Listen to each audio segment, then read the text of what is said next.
تو اللہ کو بھول گیا۔ ہم تو ایمان والے ہیں، اللہ نے ہمیں ایمان کی دولت دی ہے، اس لیے ہمیں ہر وقت اللہ تعالیٰ کے احکام کا پاس و لحاظ رکھنا ہوگا۔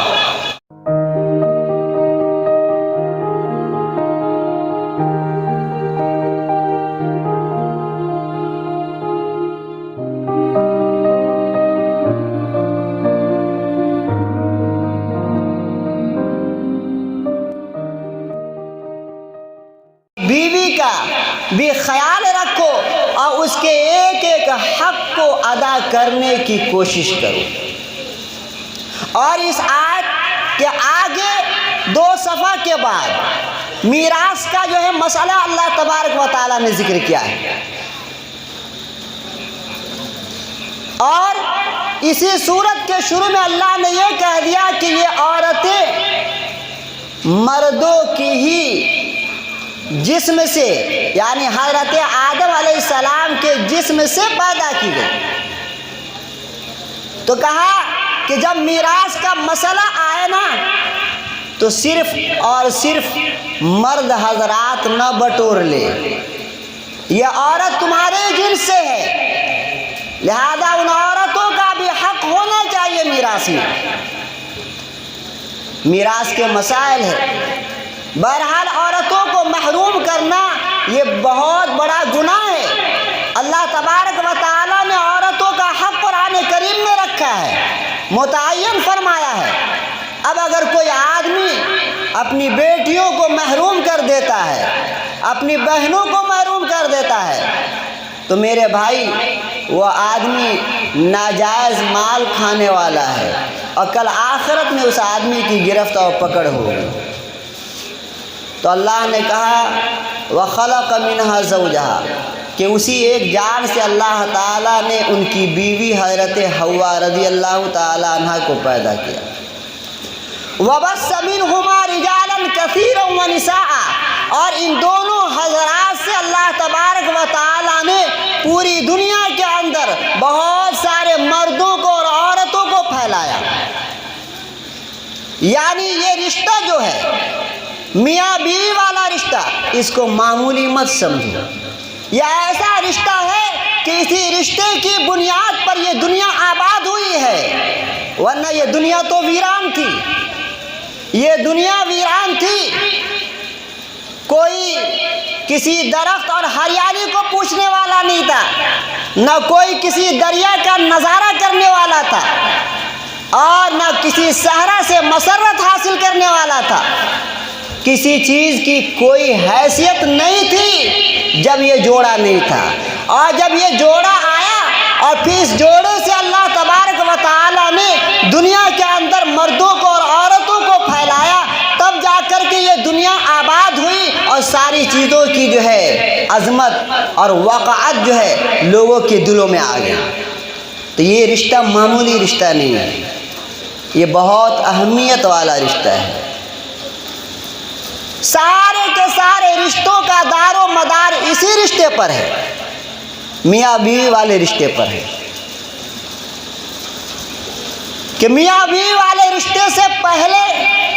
نہ کوئی باپ تھا، نہ دادا تھا، نہ نانا تھا، نہ خالہ، نہ خالو، نہ پھوپھی، نہ پھوپھا، نہ بہن، نہ بھائی، کچھ نہیں۔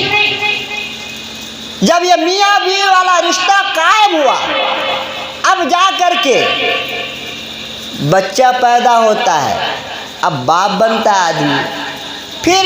بیٹے کی اولاد ہوتی ہے، آدمی دادا بن جاتا ہے، پردادا بن جاتا ہے، پھر بیٹے والا رشتہ قائم ہوتا ہے، پوتے والا رشتہ قائم ہوتا ہے، بہنوں والا رشتہ قائم ہوتا ہے، بھائیوں والا رشتہ قائم ہوتا ہے، اور پھوپھیوں والا اور پھوپھاؤں والا، خالاؤں والا، یہ سارے کے سارے رشتے اسی رشتے کے تحت آتے ہیں۔ سارے رشتوں کی یہ اصل ہے،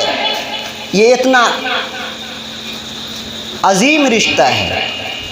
لیکن اس رشتے کی ہم لوگ کوئی قدر نہیں کرتے، اس کو ہم لوگوں نے جو ہے کھیل سمجھ لیا ہے بس، اور جیسے تیسے اس رشتے کو انجام دیا جاتا ہے۔ سوچنا چاہیے کہ یہ عمل نبیوں والا ہے، نبیوں والا عمل ہے، اور آقا نامدار تاجدار مدینہ احمد مصطفیٰ محمد مصطفیٰ صلی اللہ علیہ وآلہ وسلم نے اس عمل کو کیا ہے، بتائیے آپ کہ کتنا عظیم عمل ہے، کتنا بڑا عمل ہے جس کو سرکار مدینہ نے کیا ہو اور سارے نبیوں نے کیا ہو، علاوہ ایک دو حضرات کے۔ اس لیے اس عمل کو آدمی سنت کے مطابق انجام دے، اور ظاہر سی بات ہے کہ جو عبادت ہے اس عبادت کو اگر آپ نبی کے طریقے کے مطابق انجام دیں گے تبھی وہ عبادت باعث اجر و ثواب ہوگی، اور اگر آپ نبی کی سنت کے مطابق عبادت کو انجام نہیں دیتے ہیں تو آپ کو کچھ بھی ثواب نہیں ملے گا۔ وَبَثَّ مِنْهُمَا رِجَالًا كَثِيرًا وَنِسَاءً وَاتَّقُوا اللَّهَ الَّذِي، اور ڈرو اس اللہ سے، تَسَاءَلُونَ بِهِ وَالْأَرْحَامَ، جس کے نام کا حوالہ دے کر کے ایک دوسرے سے سوال کرتے ہو، اور انہی سوالوں میں ایک رشتہ والا بھی سوال ہے۔ یہ تو بتاؤ کہ تم نے ایک آدمی سے اس کی بیٹی کو بیوی بنانے کے لیے رشتے کی بات کہی، کس کا حوالہ دے کر کے؟ اللہ کا حوالہ دے کر کے، شریعت کا حوالہ دے کر کے، کہ ایک شخص جس نے اپنی بیٹی کی تربیت کی، اس کو صحیح تعلیم دی اور اس کی ساری باتوں کا خیال کیا اور اس کو جو ہے جوان کیا، اب اس بیٹی کے لیے تم جاتے ہو اور کہتے ہو کہ آپ اپنی بیٹی کا نکاح مجھ سے کر دیں، وہ آدمی کس بات پر تیار ہوتا ہے اپنی بیٹی کو تمہارے حوالے کرنے کے لیے؟ اسی بات پر تو کہ یہ اللہ کا حکم ہے، یہ نبی کا حکم ہے، یہ شریعت کا حکم ہے۔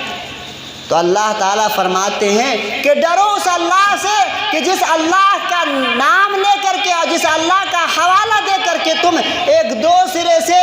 رشتہ نکاح کا سوال کرتے ہو، اور وہ آدمی جو ہے تمہارے لیے اس رشتے کے اوپر آمادہ ہو جاتا ہے۔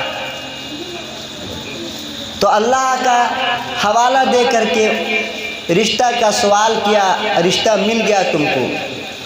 اب اس کے بعد یہ کیسی خود غرضی ہے، اب مطلب پرستی ہے کہ جب مطلب نکل گیا تو اب اللہ تبارک و تعالیٰ کو بھول گئے۔ ساری کی ساری چیزوں میں تمہیں اللہ تبارک و تعالیٰ کے احکام کا پاس و لحاظ رکھنا چاہیے کہ اسی اللہ کے نام پر ہمیں رشتہ ملا ہے تو اسی اللہ کا حکم ہے، کیا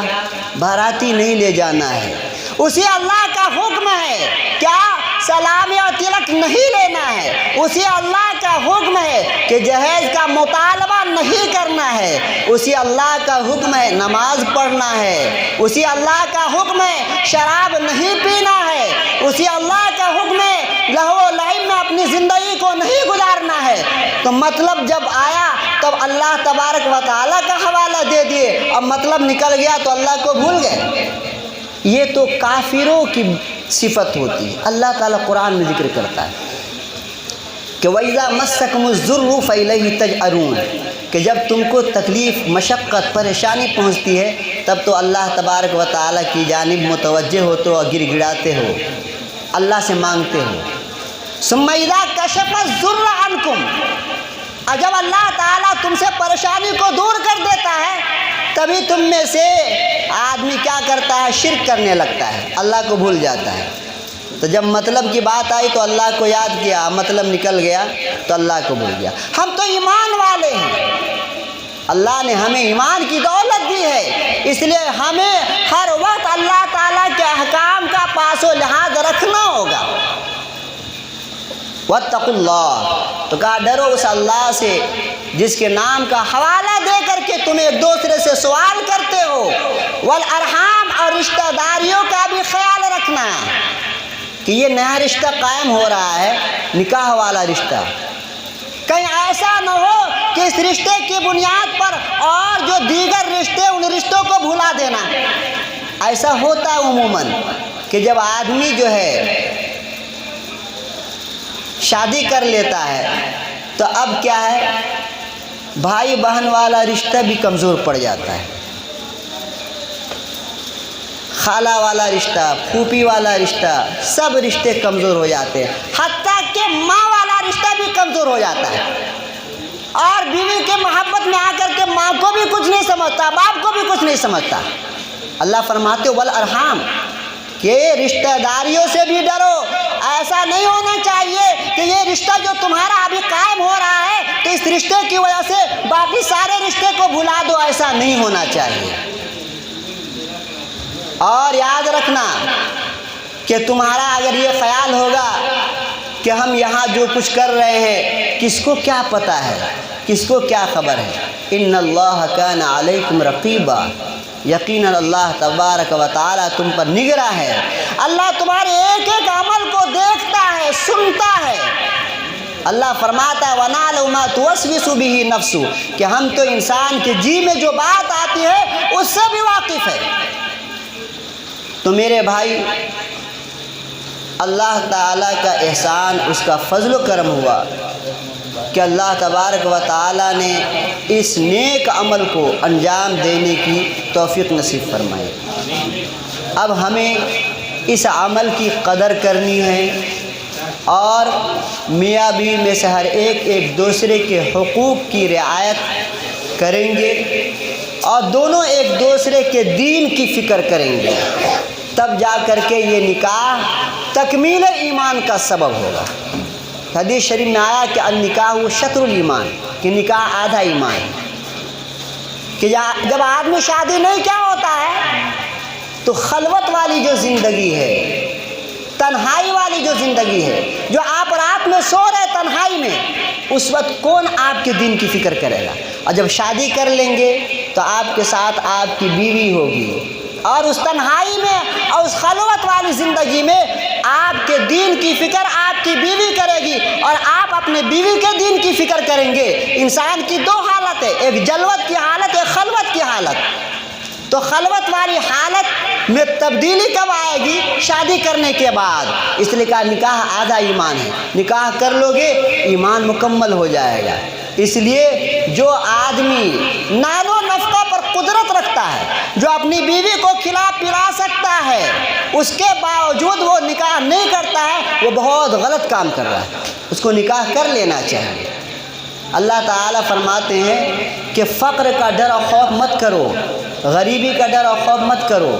اللہ فرماتے ہیں کہ نکاح کر لو، ان یکونوا فقراء یغنیہم اللہ من فضلہ، کہ اگر غریب ہوں گے نا تو کیا ہوگا؟ اللہ تعالیٰ اپنے فضل سے غنی کر دے گا۔ نکاح کے بعد برکت آتی ہے، شرط یہ ہے کہ نکاح سنت کے مطابق ہو۔ میرے بھائی، اللہ تبارک و تعالیٰ سے ہم لوگ دعا کریں کہ اللہ تعالیٰ اپنی مرضی کے مطابق ہم سب لوگوں کو زندگی گزارنے کی توفیق نصیب فرمائے۔ تک ہمارا دعوت اسلامی چینل سبسکرائب نہیں کیا ہے تو کر لیں تاکہ ہر آنے والی ویڈیو آپ تک بلا کسی تاخیر کے پہنچتی